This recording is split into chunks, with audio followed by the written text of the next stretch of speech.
वो भी कुछ इसी आशय पर आधारित है कि हमारा समय अवसर समाप्त होता जा रहा है। अवसर बीत्यो जात अरे मन, प्रेमरस मदिरा का पद है सिद्धांत माधुरी, पेज नंबर 11। अवसर बीत्यो जात अरे मन।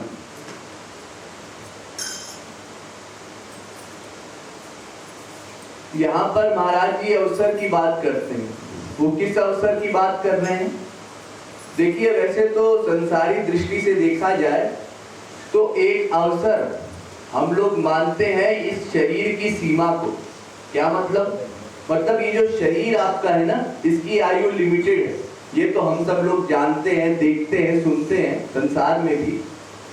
तो कई ऐसे भी लोग हैं हमारे संसार में जो सोचते हैं कि समय लिमिटेड है, आयु बहुत छोटी है और जितनी आयु मिली है वो बस हमारे सामने है, इसके बाद कुछ नहीं होता, मरने के बाद कुछ नहीं मिलता।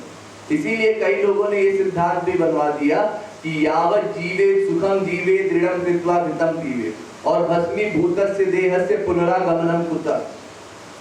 चार्वाक सिद्धांत है कि अरे ये एक बार के लिए शरीर मिला है, जब तक शरीर रहता है तब तक आनंद भोगो। आनंद अर्थात संसारी आनंद। ये जो संसारी आनंद आप देखते हैं, संसार में जो आनंद मिला करता है वो प्रमुख रूप से दो प्रकार का होता है, एक तामसी सुख और एक राजसी सुख। और सात्विक सुख कभी कभी मिला करता है जब आप लोग गहरी नींद में सोते हैं। गहरी नींद मतलब ऐसी नींद जिसमें कभी सपना भी ना आए, आपको कब सोए कब जागे पता ही नहीं चला। वो सबसे बड़ा सुख माना गया है इस मृत्यु लोक का, जो किसी मायाधीन को मिल सकता है। अब इसके ऊपर तमाम सुख है, मुक्ति का अलग सुख है, प्रेमानंद का अलग सुख है, फिर उसमें भी तमाम क्लासेस है। अतः ये जीव कभी भी अपने वास्तविक लक्ष्य को नहीं प्राप्त कर पाया। क्यों नहीं प्राप्त कर पाया? क्योंकि इसकी पहली गलती यही थी कि इसने अपने आप को जीव नहीं माना। पहली शुरुआत है आपकी ये जानना कि मैं कौन हूं। अगर आप अपने आप को शरीर मानते हैं या जो संसार में आपको सुख मिलता है उसको अपना सुख मानते हैं, ये पक्का प्रमाण है कि अब तक आपने ये नहीं माना कि मैं जीवात्मा हूं और मेरा लक्ष्य परमात्मा है।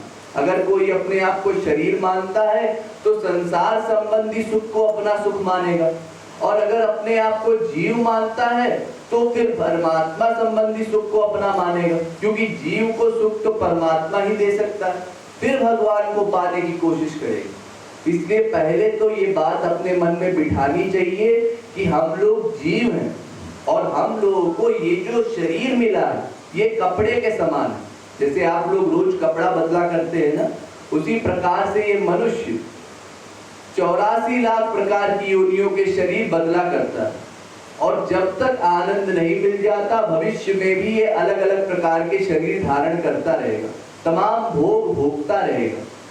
इसलिए इस भोग से मुक्ति पाने के लिए महाराज जी सचेत करते हैं कि तुम्हारा समय समाप्त होता जा रहा है, ये बात भूलना मत। ये जो शरीर मिला है ये एक क्षण में छिन जाएगा, इसका कोई भरोसा नहीं है कि आप लोग सोचे बैठे कि अभी तो हम छोटे हैं, क्या मतलब है, अभी शरीर चल रहा है, संसार का काम करेंगे, फिर वृद्धावस्था में भगवान की पूजा अर्चना करेंगे।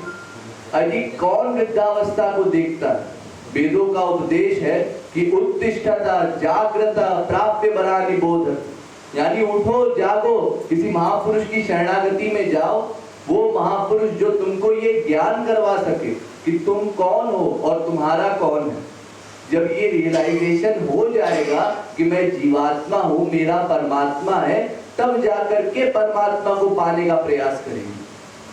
क्योंकि सच बताया जाए तो परमात्मा तो हमेशा से हमारी तरफ दृष्टि गड़ाए बैठा है कि कब ये जीव मेरी तरफ आगे कदम बढ़ाएगा, कब ये मेरे प्रति शरणागति दिखाएगा। भगवान का सिद्धांत है, जो तू धावे एक पद तो मैं धावूं 60, लेकिन जो तू कर रो काठ को तो मैं लोहे की लाठ। अर्थात अगर तुम मेरी तरफ एक कदम बढ़ाओगे तो मैं 60 कदम तुम्हारी तरफ भागता हुआ चलाऊंगा, दोनों हाथ फैलाकर। लेकिन अगर तुम अकड़ दिखाओगे, ये सोचोगे कि नहीं भाई भगवान होगा अपने लिए, हम भगवान के आगे नहीं झुकते, हम सत्संग में नहीं आते तो फिर अकड़े रहो, फिर 84 लाख के भोग हम भोगते भोगते जब थक जाते हैं तब भी भगवान नहीं आते। इसलिए रियलाइज करना होगा कि हम मनुष्य हैं और मानव शरीर क्षणभंगुर शरीर है। कबीरदास जी लिखते हैं ना, पानी केरा बुध बुधा असमानस की जात, देखत ही छिप जाएगा जो सारा प्रभात। ये कुछ दिन में नष्ट हो जाएगा ये शरीर, और हम लोग यहाँ वहां के आनंद के चक्कर में अपना वास्तविक लक्ष्य भूल जाते हैं और झूठे सुख को, यानी मिथ्या जो संसारी सुख है उसको अपना सुख मान लेते हैं। झूठे सुख को सुख कहे मानत है मनमोद, और खलक जबै ना काल का कुछ मुंह में कुछ गोद। एक दिन हम सब ये शरीर त्याग देंगे, ये शरीर त्यागना ही होगा हमको, चाहे हम अपनी मर्जी से त्याग दे, चाहे जबरदस्ती यमराज आकर के आपके प्राण हर ले जाए, क्योंकि इसका टाइम तो लिमिटेड ही है। और ये दिया क्यों गया? ये भगवान की भक्ति करने के लिए आपको मिला है। इसलिए इस बात को समझ करके कि भगवान की भक्ति ही हमारा लक्ष्य है और हम अपना समय अनावश्यक ना गवाएं।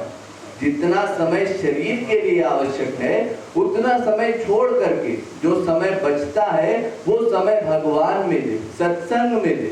क्यों सत्संग में दे? क्योंकि सत्संग करने से हमारा अंतःकरण शुद्ध होगा, पवित्र होगा। देखिए, हम जीवों के बस में भगवान को पाना नहीं है। हम कितनी भी मेहनत कर ले, हम इतनी काबिलियत नहीं प्राप्त कर सकते कि हम भगवान से कहें कि अपने आप कृपा कर दो। भगवान कृपा करने को तैयार बैठा है, लेकिन समस्या ये है कि हमारी पात्रता ही ठीक नहीं है, हमारा अंतःकरण ही ठीक नहीं है। तो इसलिए सत्संग करना है, क्योंकि सत्संग करने से अंतःकरण का मैल साफ होता है। ये अंतःकरण जो काला काला गंदा गंदा है ना, जब आप यहाँ आकर के भगवान का ध्यान करते हैं, भगवान की बातें सुनते हैं, उनके लिए आंसू बहाते हैं, तो उससे आपका अंतःकरण साफ होता है, पवित्र होता है, और उस अंतःकरण में भगवान फिर अपनी कृपा शक्ति प्रदान करते हैं। अगर अंतःकरण शुद्ध नहीं हुआ तो कितने ही साधन कर लीजिए, कभी भी भगवान नहीं मिल सकते। इसलिए सत्संग करना बहुत आवश्यक है। और नारद जी ने भी यही उपदेश दिया। जब नारद जी से किसी ने पूछा कि क्यों भाई ये बताइए कि भक्ति कैसे की जाती है, आप भक्ति करने को कहते हैं, भक्ति सर्वश्रेष्ठ है, लेकिन वो भक्ति मिलती कैसे?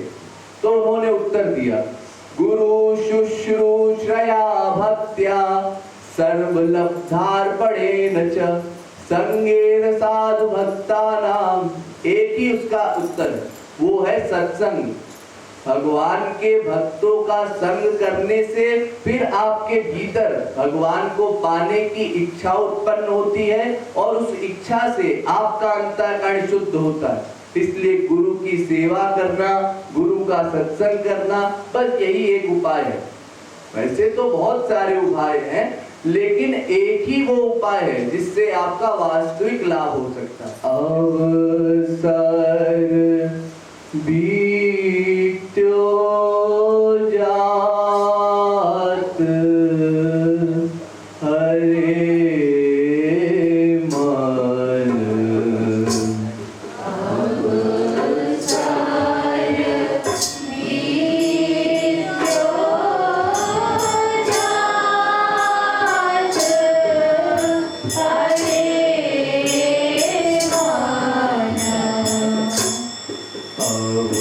अवसर बीतो जात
Hare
मदमात रहे मन।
महाराज जी ने बार बार हम लोगों को समझाया है।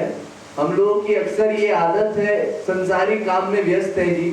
अभी कुछ काम है, अभी कुछ काम है, फिर कर लेंगे, बाद में कर लेंगे, कल कर लेंगे, परसों कर लेंगे, अगले साल कर लेंगे, इस साल बड़े बिजी हैं। इस तरह से टालते टालते हमने अपने अनंत जन्म गवा दिए। इस बात को रियलाइज जितना हम करेंगे उतना भगवत मार्ग में प्रयत्न करेंगे, क्योंकि वास्तविकता ये है कि हमारी इंद्रिय मन बुद्धि माया की बनी हुई है। इसलिए इसका स्वाभाविक आकर्षण माया की तरफ होता है, संसार की तरफ होता है। और क्योंकि हमारा वास्तविक स्वरूप जीवात्मा का है, इसलिए हमारा जीवात्मा वाला सुख, पर धर्म जिसे कहते हैं, वो परमात्मा को पाना ही है और उसी को पा करके हम परिपूर्ण हो सकते हैं। लेकिन ये बात हम लोग नहीं समझते। हम संसार में सुख ढूंढने का प्रयास कर रहे हैं और सोचते हैं भक्ति में तो सुख है नहीं, भक्ति करने से क्या होगा। इसी कारण से आज तक भगवान नहीं मिले। इसलिए निष्काम होकर के भगवान की भक्ति करनी है और ये टालना नहीं है कि हाँ कल करेंगे, परसों करेंगे। मन को अपना शत्रु समझना है। ये मन हमेशा गलत राय देगा, लेकिन इस मन को धीरे धीरे समझाना है, बुद्धि के द्वारा नियंत्रित करना है कि मैं जान चुका हूँ मेरा सुख सत्संग करने से ही होगा, मेरा सुख भगवान की भक्ति करने से ही मिलेगा। जब ये भावना आपके हृदय में पक्की तरह से बैठ जाएगी, तब आपका सत्संग करना वास्तव में सार्थक हो सकेगा। उसके पहले आप केवल प्रयास कर रहे हैं, नथिंग से समथिंग है। आप सत्संग में आते हैं, कोशिश करते हैं, पद सुनते हैं, गाते हैं, लेकिन जब तक ये भीतर से महसूस करके नहीं गाएंगे कि हमने कितना समय गवाया है और हमको क्या मिला है, उसका मूल्य समझ करके जब तक आगे प्रयत्न नहीं करेंगे, तब तक यहाँ रुके रहने से केवल आपका फायदा नहीं बनेगा।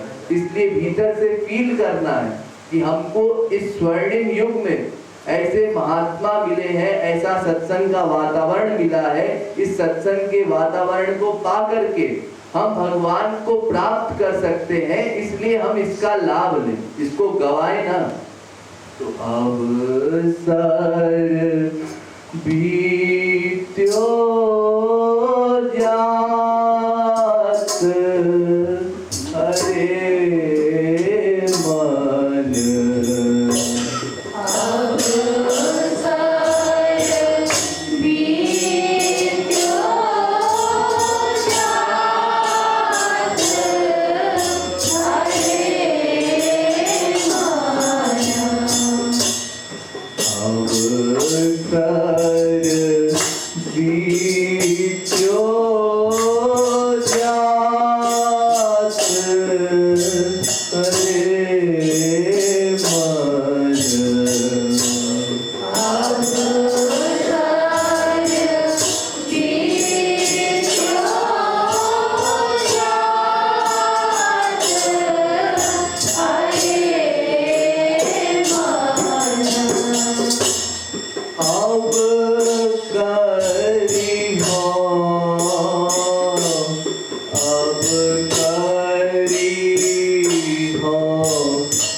इतरात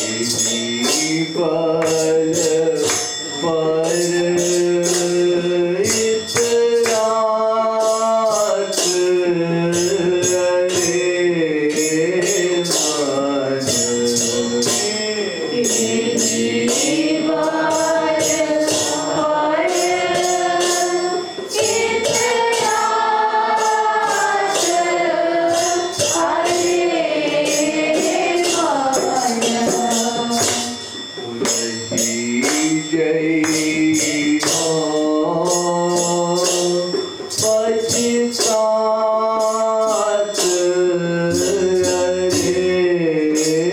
मान